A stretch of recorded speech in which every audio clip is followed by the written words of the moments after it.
Battlefield 6 is coming, and a lot of people say it's going to bring back the feel of Battlefield 4, finally. So I decided to revisit Battlefield 4 in 2025 and see if it still holds up. I never got to play it during its peak. I joined the series with Battlefield 1, so it's kind of new to me. And honestly, I was surprised. First of all, yes, the servers are still alive. You can find 64-player match, especially on the weekends. Not thousands of players, sure, but enough to enjoy a real house. But here's the trick. Make sure filters are set right. Check your region, slot availability, game mode. All of that matters. If you see nothing, just reset the filters and search again. That's what worked for me. When I finally got into a match, it hit me. This is what Battlefield is supposed to feel like. Tanks rolling through the streets, helicopters overhead, entire buildings collapsing in a mid-fight. It's chaotic, cinematic, and really satisfying.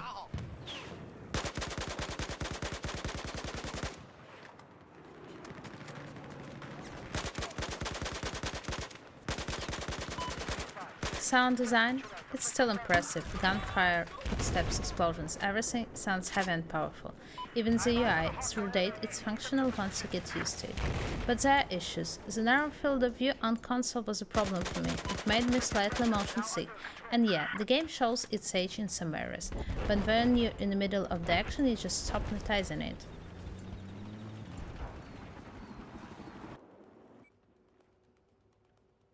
What really surprised me, that's how smooth the core gameplay still feels.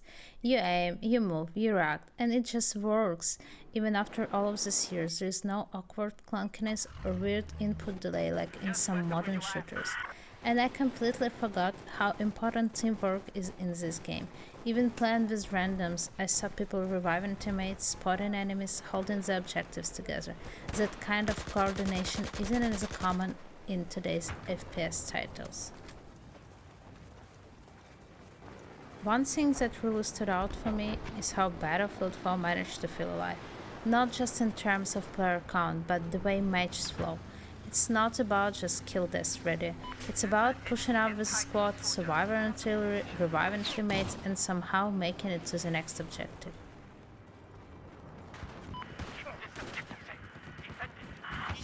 All Battlefield pacing is really enjoyable. It's not just run and gun all the time. There are quiet moments like waiting to ambush someone and sneaking around the edge of the map, followed by complete chaos. That really makes the big battles feel even more epic.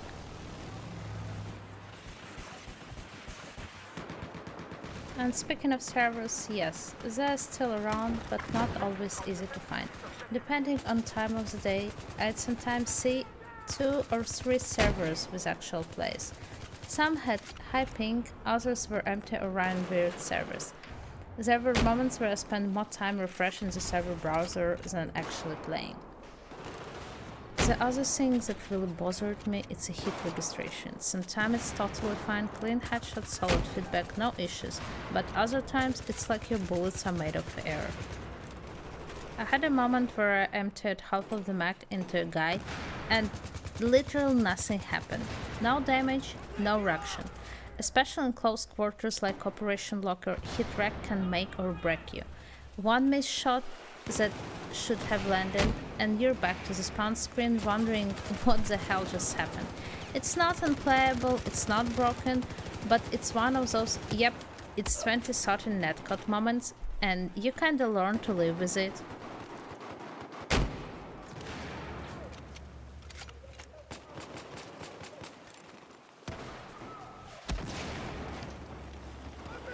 Here's the crazy part. Battlefield 4 still goes on sale as low as $2. $2 for full-on Battlefield experience. Even in 2025, that's a steal. If you never played it and see it discounted, just grab it. Even with the minor flaps, the value you get is insane. It's worth every cent just for the moment when everything explodes around and you're sprinting across a ruined street under fire. We've taken control of Objective Delta.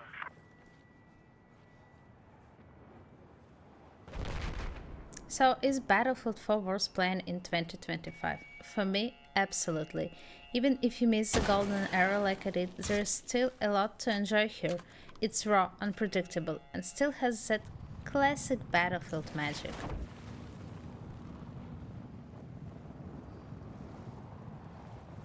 Doesn't matter if you're looking off nostalgia or trying it for the first time, it's a great ride. And who knows, maybe Battlefield 6 will actually capture this same feeling. So let me know in the comments, did you play any Battlefield back in the day and what you're actually expecting of Battlefield 6.